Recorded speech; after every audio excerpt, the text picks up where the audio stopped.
Assalamu alaikum, bienvenue sur Vérité Din. Une autre crise semble se développer pour le premier ministre israélien Benjamin Netanyahou.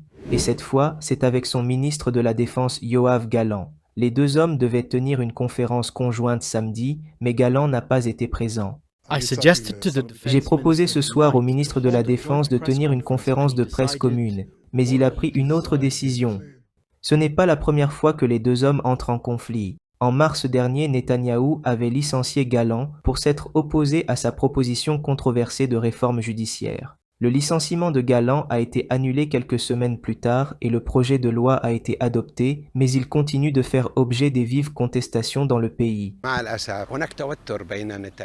Malheureusement, il existe une tension entre Netanyahou et Gallant, et ce n'est pas nouveau. Il y a plusieurs mois, Netanyahou a décidé de démettre Gallant de son poste de ministre de la Défense. Mais franchement, c'est ce qui distingue Netanyahou. Netanyahou ne supporte jamais voir un ministre prendre des mesures indépendantes. Il considère ça comme une menace pour lui.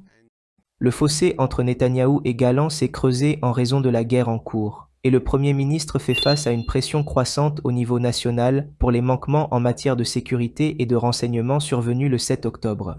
En plus, il continue de subir une grande pression au niveau international pour accepter un cessez-le-feu. Les derniers sondages montrent que son niveau de popularité est au plus bas, et on l'accuse d'empêcher d'autres membres de son cabinet de sécurité, y compris Gallant, de recevoir le mérite d'avoir obtenu la libération des Israéliens retenus en otage. Les médias israéliens ont rapporté qu'il existe un désaccord entre Netanyahou et de hauts responsables de l'armée concernant les évaluations, les plans et les décisions concernant le conflit à Gaza.